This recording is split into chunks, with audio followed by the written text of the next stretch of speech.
up, Death Chart? It's your boy, young broadcaster Jared Young, here on the set of the new 2-Point Perspective with my co-host Miles on the mic, Miles Sweeney, for episode 33. How you doing today, Miles? I'm doing good. We got everything going right now. Yeah, no issues today, which is awesome because I know. last week, dude, we were kind of getting cooked. We were here for like an extra hour just trying to get everything set up. And it kind of sucked because literally the day before Freedom's Wednesday, everything was going great. Of course, we come in on Thursday and it's a mess. Can't even step on a wire without something I know, stopping. we were like tiptoeing around Yeah. everything. Yeah. But you know, it's great to be here. It's great to have you guys here on the live. Thank you so much. If you're joining from the YouTube live, we appreciate you. You're getting a really high quality experience from there, which is cool. If you're joining from the TikTok live, we still appreciate you. But the link for the YouTube live is in the chat, so check that out. You'll just be able to get more sound effects. You'll be able to hear our mics, and the viewing experience is just a little bit higher quality. But we still appreciate you anyway. Absolutely. And dang, you know what? I forgot, Miles. I forgot our sponsor for today. Today's episode is brought to you by Dream Crushers. Are you a UConn fan who recently had their dream crushed by Michigan? Good. Dream Crushers, because nothing hits harder than the dream that almost came true. Good. I like that. It is good. Yeah, it is good, man. Yeah, I was happy to see that. Well, And we'll get into that yeah, too. we'll chat about it. Yeah.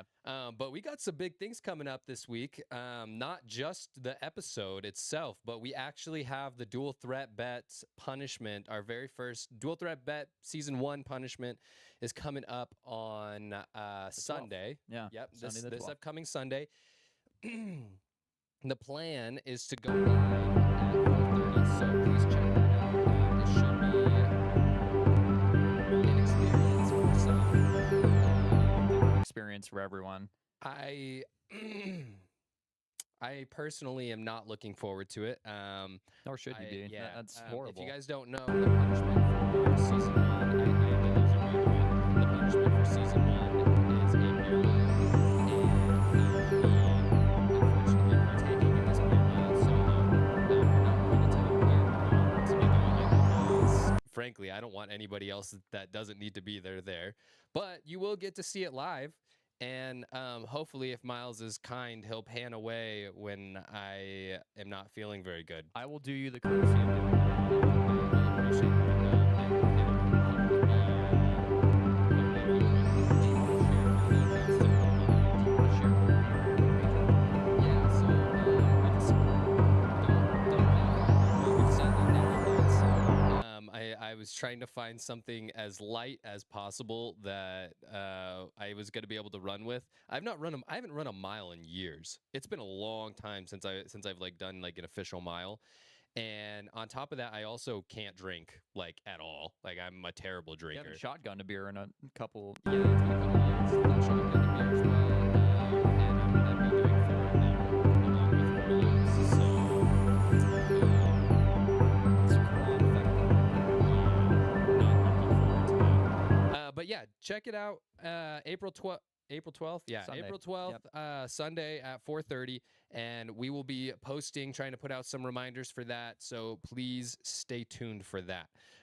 But additionally, we have our season 2 dual threat bet for episode 33 this week, and we got Denver against San Antonio. Now this game gets a little bit funky because Wemby is going to be out. So I don't know what's going to happen there.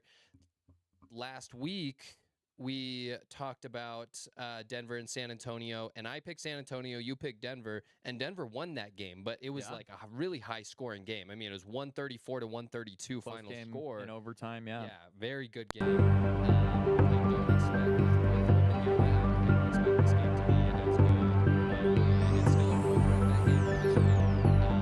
And this game is actually on Sunday because there are no games on Saturday. It's the final day of the regular season is this upcoming Sunday.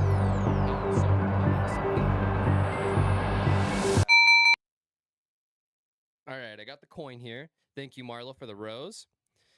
And Miles, as per the usual, call it in the air, bud. For the huge tails. We're doing it again. Stevie. We need We're Stevie doing to it come in again. here, read us the coin. Was it tails? It doesn't count because it landed on the I ground. know. I just might Yeah. change my strategy. All right. Are you sticking with tails? I'll call it in the air. Tails. It was tails, Miles. So you get to pull this week. Yes. Tough because we actually have some kind of tough ones in there. We do. Yeah. But that's how you cap off the NBA season. All right, Miles. Here's the money. Here's the money. And I am on the comeback. Yeah, I don't know if I don't win know about- this. I don't know about all that. But I mean, you did win 2 weeks in a row. Yikes. Okay, I got Jamal Murray plus 25.5 points. Ooh, man, I hope the Joker goes off. You know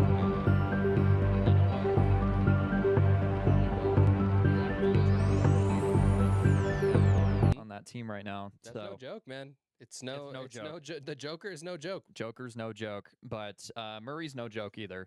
He's going to get me at least 30.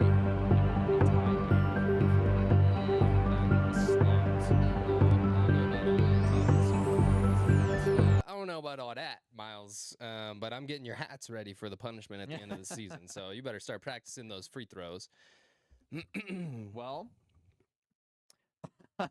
Michigan definitely practiced a lot of free throws. Because that is what won them the game. And we're going to do the stat breakdown for each team, but that was the overall consensus of, that's been the buzz after the game. Mm-hmm. They even asked Dan Hurley about the officiating, to which he didn't comment on it, but that was the reason why they won the game. Dan Hurley didn't say anything. No, it's kind of like he's trying to get me to say something. Get him so riled up. yeah, but that was the overall consensus. They won that game because of free throws. Mm-hmm. The differentiator, that's even a word. Differentiation. Yeah. See, There you go. don't even know if that's the.